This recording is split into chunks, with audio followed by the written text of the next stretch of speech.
रुक जाओ। अगर तुम मां की ताकत पर विश्वास नहीं करते तो यह कहानी सुनो।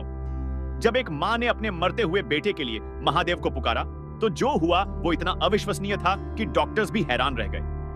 देखो कैसे भोलेनाथ ने एक मां की पुकार सुनकर मौत को भी हरा दिया। उत्तराखंड के एक छोटे से गांव कैलाशपुर में सुमित्रा नाम की एक गरीब विधवा महिला अपने इकलौते बेटे आदित्य के साथ रहती थी। उसका पति 5 साल पहले एक दुर्घटना में गुजर गया था और तब से वो अपने 8 साल के बेटे को पालने के लिए दूसरों के घरों में बर्तन मांजने का काम करती थी। सुमित्रा बेहद गरीब थी, लेकिन उसकी आस्था महादेव में अटूट थी। वो रोज सुबह 4 बजे उठकर गंगा से जल लाती और पास के शिव मंदिर में जाकर पूजा करती। उसके पास चढ़ाने के लिए फूल खरीदने के पैसे नहीं होते थे, इसलिए वो जंगल से फूल तोड़ लाती और अपने हाथों से शिवलिंग को साफ करके पूजा करती थी। आदित्य एक होशियार और समझदार बच्चा था जो अपनी मां की मदद करता था और स्कूल से आकर दूसरे बच्चों को पढ़ाता था ताकि कुछ पैसे कमा सके। वो भी अपनी मां की तरह शिव भक्त था और रोज शाम को ओम नमः शिवाय का जाप करता था। एक दिन मानसून का मौसम था और तेज बारिश हो रही थी।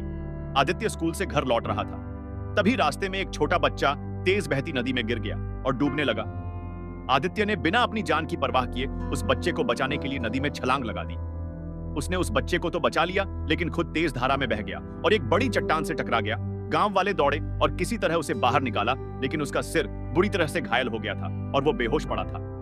सुमित्रा जब घर पहुंची तो उसने देखा कि गांव वाले उसके बेटे को लेकर आ रहे हैं और वो खून से लथपथ है। वो चीखते हुए रोने लगी, आदित्य, मेरे बेटे को क्या हुआ? लोगों ने उसे पूरी बात बताई और कहा कि उसे तुरंत शहर के अस्पताल ले जाना होगा। बारिश के कारण कोई गाड़ी नहीं मिल रही थी और सुमित्रा के पास इतने पैसे भी नहीं थे। वो अपने बेटे को गोद में लेकर भागती हुई शिव मंदिर पहुंची और शिवलिंग के सामने गिरकर फूट फूट कर रोने लगी। हे महादेव, आप सबके रक्षक हैं, आप भोलेनाथ हैं, आप दयालु हैं। मेरे पास सिर्फ ये एक बेटा है, ये मेरी जिंदगी है, इसके बिना मैं नहीं जी पाऊंगी। प्लीज भोलेनाथ, मेरे बच्चे को बचा लो, मैं बहुत गरीब हूं। मेरे पास आपको देने के लिए कुछ नहीं है, लेकिन मेरी आस्था है, मेरी प्रार्थना है, मेरी आंसू है।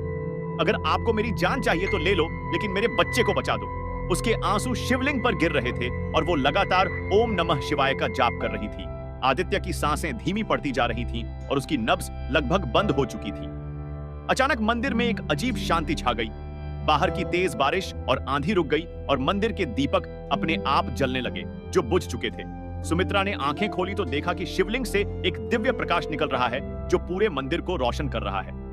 तभी एक गूंजती हुई आवाज आई, मां की पुकार सबसे बड़ी होती है और मैं अपने भक्तों को कभी निराश नहीं करता। उस दिव्य रोशनी ने आदित्य को घेर लिया और सुमित्रा ने देखा कि उसके बेटे के घाव अपने आप भरने लगे। उसके सिर से खून बहना बंद हो गया और उसके चेहरे पर रंग वापस आने लगा। कुछ ही मिनटों में आदित्य ने अपनी आंखें खोली और धीरे से बोला, मां। सुमित्रा विश्वास नहीं कर पा रही थी। उसने अपने बेटे को कसकर गले लगाया और महादेव को धन्यवाद देते हुए रोने लगी। धन्यवाद भोलेनाथ, धन्यवाद, आपने मेरे बच्चे को जिंदा कर दिया। आदित्य ने बताया कि जब वो बेहोश था तो उसने एक सपना देखा जिसमें एक साधु उसके सिर पर हाथ रख रहे थे और कह रहे थे, बेटा, तुमने एक जान बचाई है, इसलिए तुम्हारी जान भी बचेगी। तुम्हारी मां की भक्ति और एक मासूम बच्चे की जान बचाने का तुम्हारा साहस देखकर मैं बहुत खुश हूं। अब जाओ और हमेशा अच्छे काम करते रहो। गांव वाले जब ये चमत्कार देखने आए तो सब हैरान रह गए, क्योंकि आदित्य के शरीर पर कोई निशान तक नहीं था, जबकि उसका सिर इतना बुरी तरह घायल हुआ था कि डॉक्टर भी उसे बचा नहीं पाते। खबर पूरे इलाके में फैल गई और अगले दिन जब शहर से डॉक्टर आदित्य को चेकअप करने आए तो वो भी चौंक गए और बोले, ये मेडिकल साइंस के हिसाब से नामुमकिन है।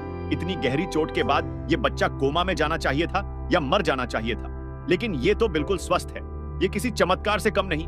सुमित्रा ने मुस्कुराते हुए कहा, जी हाँ डॉक्टर साहब, ये महादेव का चमत्कार है। मां की पुकार और भोलेनाथ की कृपा ने मेरे बच्चे को बचाया है। उस दिन के बाद सुमित्रा और आदित्य की भक्ति और भी गहरी हो गई।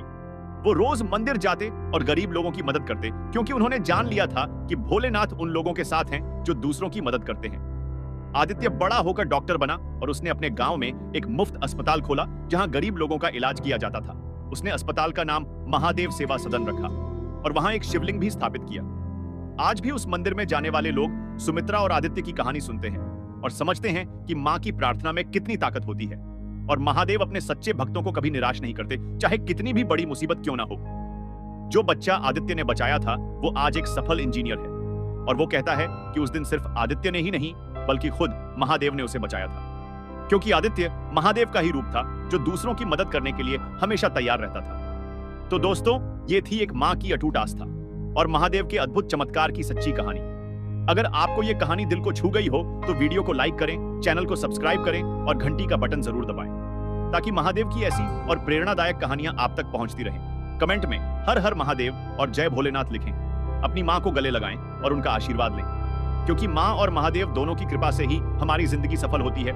इस वीडियो को ज्यादा से ज्यादा लोगों तक शेयर करें ताकि सबको महादेव की महिमा का पता चले। जय महाकाल।